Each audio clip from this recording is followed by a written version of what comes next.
Here we are at the close of play on the first day of the test between England and India in Bristol. England finished the day on 269 for 6. I'm Valkyrie Baines and I'm joined by Anisha Ghosh. We're here to take you through what happened today. Heather Knight disappointed to fall for 95, 5 runs shy of her century, which would have come in her 100th match in charge of England as captain. So disappointment there for her, but I mean her knock really did form the linchpin of a really good performance by the top 4 within the England side. Actually, Tammy Beaumont made a half century as well with 66. Another one that probably would have been disappointed not to press on a bit further, but I think the top 4, as I said, really held things together, and with Knight leading the way.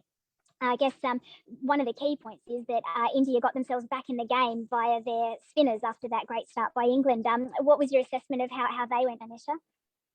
I think the final session turned out to be pivotal to India getting themselves back in the hunt, thanks to debutants Deepti Sharma and Sneha Rana, both off spinners. Them getting the wickets, Deepti first up, getting the wickets of Captain Knight, and then Nat Siver. It was heartening to see the way Deepti Sharma took responsibility, knowing that the pacers were not getting the kind of assistance they aimed for.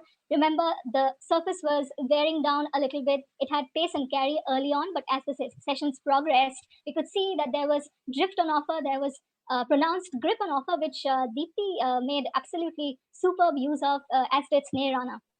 Yeah, that's right. And speaking of the debutantes, a little bit of a surprise perhaps that Shafali Farmer was picked in the side, and she took a great catch at short leg to get rid of Beaumont, I think it was. So I mean, she obviously, I mean, that's a tough position to be fielding in. She probably wasn't comfortable the whole time, but she took an absolute screamer, and that must have been a big plus for her on debut.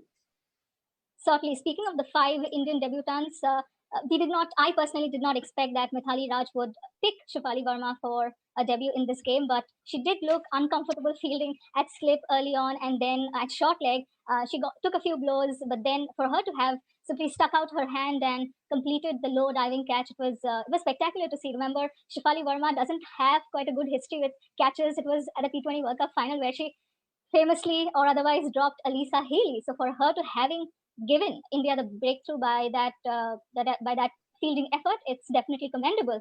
And speaking of debutants, England fielded one of their own, and it was a momentous occasion in more ways than one. Can you walk us through Sophia Dunkley's debut, please? That's right. Yeah, Sophia Dunkley was the one debutante for England, and it was quite a significant occasion given that she becomes the first black woman to play a test for England. So yeah, that was really special.